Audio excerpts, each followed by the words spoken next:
విజయనగర సామ్రాజ్య అధినేత శ్రీకృష్ణదేవరాయలు ఒకరోజు నిద్రలో ఒక కల కన్నారు. ఆ కలలో ఒక అందమైన భవనం కనిపించింది. ఆ భవనం గాలిలో తేలుతూ 1,00,000 దీపాలతో ప్రకాశిస్తూ అద్భుతంగా ఉంది. కానీ అది కాసేపు చూడగానే మాయమైపోతుంది.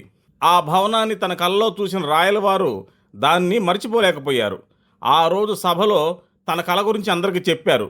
నా కలలో కనిపించిన ఆ భవనాన్ని నిజం చేయాలి అని గట్టి నిర్ణయం తీసుకున్నారు. అది విన్న మంత్రులు, రాజవైద్యులు, శిల్పులు ఆశ్చర్యపోయారు. స్వామి, గాలిలో తేలే భవనం కట్టడం అసాధ్యం అని చెప్పే ప్రయత్నం చేశారు. కానీ రాయలవారు ఆ మాటలు వినలేదు. ఎలా చేయాలో నాకు తెలియదు, కానీ నా కల నిజం కావాలి.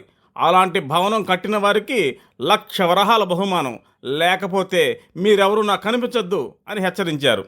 ఆ కలను ఎలా నిజం చేయాలా అని అందరూ ఆలోచించసాగారు. కొన్ని రోజుల తర్వాత ఒక వృద్ధుడు రాజ్యసభకు వచ్చాడు. అతను కష్టంగా కర్రతో నడుస్తూ రాజు దగ్గరకు వచ్చి ఇలా మొరపెట్టుకున్నాడు. స్వామి, నాకు న్యాయం చేయండి అన్నాడు. ఏం జరిగింది?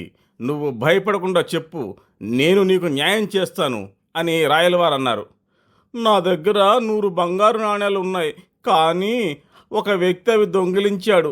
అతను ఎవరో నాకు తెలుసు. దయచేసి నా బంగారు నాణేలు నాకు తిరిగి ఇప్పించండి అని వృద్ధుడు మొరపెట్టుకున్నాడు.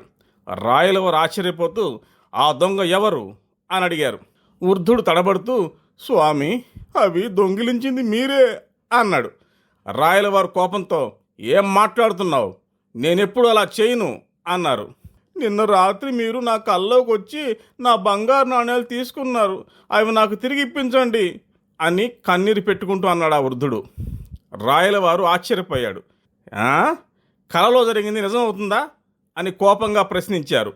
ఆ మాట విన్న వృద్ధుడు ఒక్కసారిగా తన మీసాలు గడ్డం తీసేసి కర్రను విసిరేశాడు. చూస్తే అతను తెనాలి రామకృష్ణుడు. క్షమించండి స్వామి, మీ కలను నిజం చేయడం ఎంత కష్టమో చెప్పేందుకు ఈ నాటకాన్ని ఆడాను అని వినయంగా అన్నాడు తెనాలి రామకృష్ణుడు. ఇది వినగానే శ్రీకృష్ణదేవరాయల వారు నవ్వుకున్నారు. బాగా చెప్పావు రామకృష్ణ అని ఆయనను అభినందించి బహుమతి ఇచ్చారు.